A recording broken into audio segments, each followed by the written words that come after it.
Hello student, आज हूँ तमने धोरण 8 प्रश्न बैंक में विज्ञान प्रश्न जवाबनु सोल्यूशन करावीश। प्रश्न पहलो छे, नीचे आपेला प्रश्नोना जवाब माटे साचो विकल्प पसंद करीने लखो।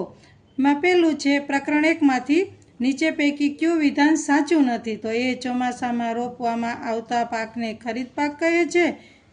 बी શિયાળામાં રોપવામાં આવતા પાકને રવિ પાક કહે છે। સી ઉનાળામાં કઠોળ અને શાકભાજી પણ મેળવાય છે। અને ડી છે બધા જ પાક બધી જ ઋતુમાં થાય છે। તો એનો સાચો જવાબ આવશે ડી, બધા જ પાક બધી ઋતુમાં લઈ શકાય છે।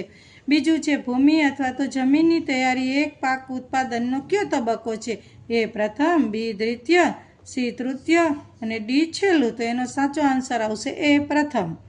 ત્રીજું છે કુદરતી ખાતર એ ખાલી જગ્યા પદાર્થ છે જે ખાલી જગ્યા અથવા પ્રાણીઓના વિઘટનથી પ્રાપ્ત થાય છે। તો એમાં એ આવશે કાર્બનિક અને વનસ્પતિ, બી આવશે કાર્બનિક અથવા તો જૈવિક અને વનસ્પતિ અને સી આવશે અજૈવિક અને પ્રાણી અને ડી આવશે એ અને બી બંને। તો એનો સાચો આન્સર આવશે બી, કાર્બનિક અથવા તો જૈવિક અને વનસ્પતિ। ચોથું છે વનસ્પતિમાં લગભગ કેટલા ટકા ભાગ પાણી છે? તો એ 90%, બી 80%, સી 45% અને ડી 60%। તો તેનો સાચો જવાબ આવશે એ 90%।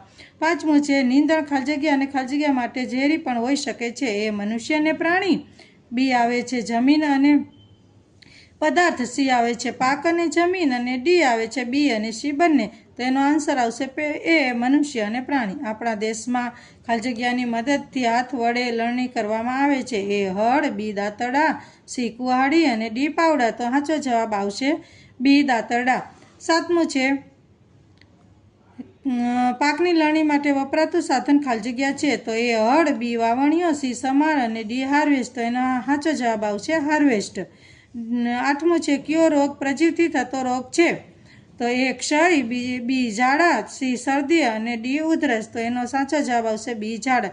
નીચેનામાંથી કઈ લીલ છે? તો એ અમીબા, બી પેનિસિલિયમ, સી સ્પાઇરોગાયરા અને ડી આવશે સ્પેસપરજીલસ। તો એનો સાચો જવાબ આવશે સી સ્પાઇરોગાયરા। હવે 10મું છે નીચેનામાંથી ખોટી જોડ જણાવો। તો ક્લેમિન્ડો મોનાસ એટલે લીલ, પેરામિશિયમ એટલે પ્રજીવ, બ્રેડ મોલ્ડ એટલે ફૂગ અને એસ્પરજીલસ એટલે વાયરસ। તો એનો ડી જવાબ આવશે એસ્પરજીલસ એટલે વાયરસ। 11મું છે બ્રેડ અને ઇડલીની કણક ફૂલવાનું કારણ? તો એ ગરમી, બી પીસવું, સી ઈસ્ટ કોષોની વૃદ્ધિ અને ડી મસળવું। તો આપણે પ્રકરણ 1 અને પ્રકરણ 2ના 11 સુધી જોયા। હવે પછીના નેક્સ્ટ પીરિયડમાં આપણે બીજા જોઈશું। Thank you.